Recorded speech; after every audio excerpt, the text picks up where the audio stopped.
rumored around, and we wanted to get your thoughts on it. So critics say, obviously, you raised millions for your school, and after some time, about a decade or so, the school hasn't been up. So they want to know, what's the 2026 update on FDMG Academy? First of all, anything a critic says about FDMG, I would like to know where they get the information from. Nobody knows how much money we raised because we never shared it. Stop. We're giving away $1,000 and a free iPhone 17 Pro. All you gotta do is subscribe to this YouTube channel and you can win $1,000 in a phone. Thanks for watching. My circle is so tight that nobody in the public could know anything unless we share it with them. The only people we share information with are our donors. The big problem with the so-called FDMG controversy is the people asking the questions are not the donors. The donors don't ask questions. We have their complete faith, complete support. 85% of our donors are repeat donors, which means they've been supporting us since the fundraiser began. The people who want answers are people who have no vested interest at all in the project. So I don't answer questions to people who don't have any vested interest in the project. You follow what I'm saying? I don't go around offering answers to people who don't have anything to do with what I'm working on, because this is a private Black community initiative. We don't owe them no answers. We don't take any federal money. You see what I'm saying? So, you know, that's the problem, because they want us to be accountable to YouTube. They want us to be accountable to Instagram. They want us to be accountable to the struggle streams. I'm not accountable to nobody but our donors. So when donors have a question, they can call me and ask. And I know if they're a donor or not because we've recorded every donation we've ever gotten. Every one. You follow? So if you call and say, Doc, I wanted to ask you a question about the school. Sure.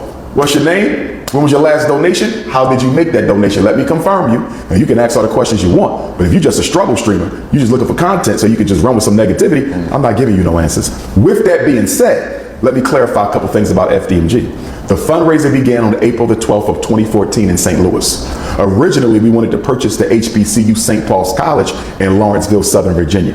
HBCU for sale, they wanted $2 million. A buddy of mine called me up and said, Doc, there's an HBCU for sale for $2 million. Of course, we hadn't even started raising money yet. So the fundraiser began. We lost. The Chinese purchased it. And I'm embarrassed that Black people let another race purchase an HBCU built by our ancestors coming out of slavery. The Chinese have the St. Paul's. So we said, okay, we can't get St. Paul's. Let's keep on raising this money and let's try to just get a regular day school. So we started traveling all over the world. As I told you earlier, we almost ended up in Atlanta.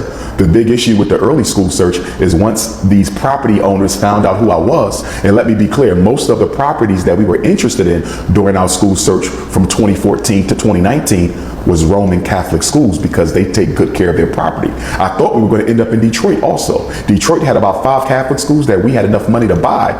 And once they found out who I was, they wouldn't sell. There was another Catholic school in Money Earned in Mount Vernon, New York. They wanted to lease it clean. I said, we ready to lease.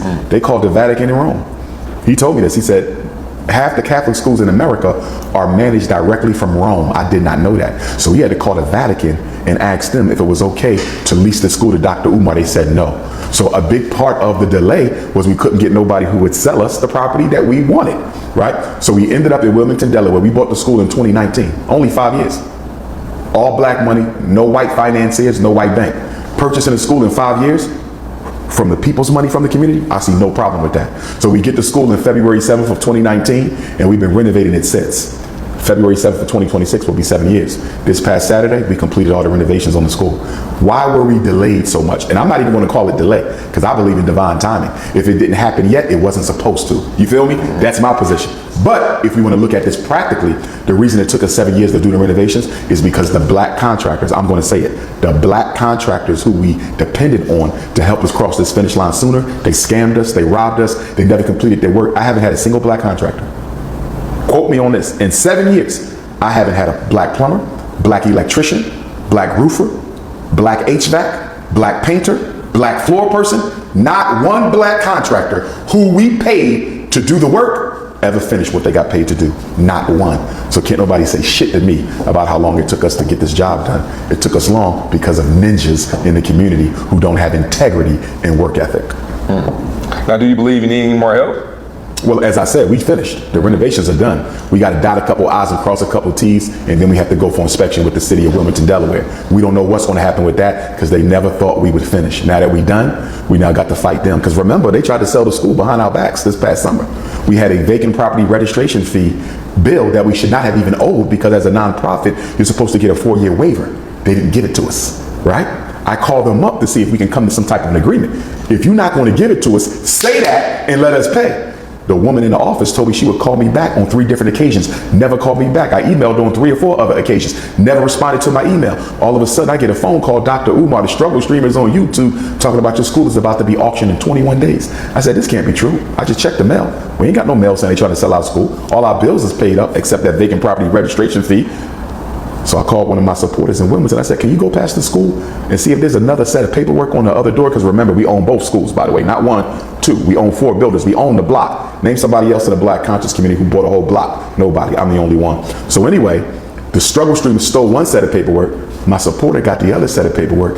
She took a picture of it and sends it to me, right?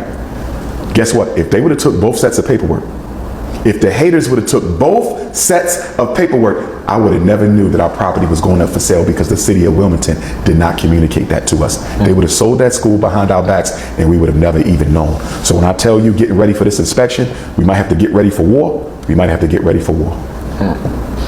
I hope that completes itself how it should, for sure. It should. Either way, it don't matter. Yeah. My ancestor Frederick Douglass told us more than 100 years ago, no struggle, no progress. If they want a war, we give them one. If I got to bring 3 million black people to Wilmington, Delaware and march on the city, that's exactly what we do. If I got to take them to court and sue them for $5-10 million for constantly discriminating against us, that's what we'll do. Whatever it takes.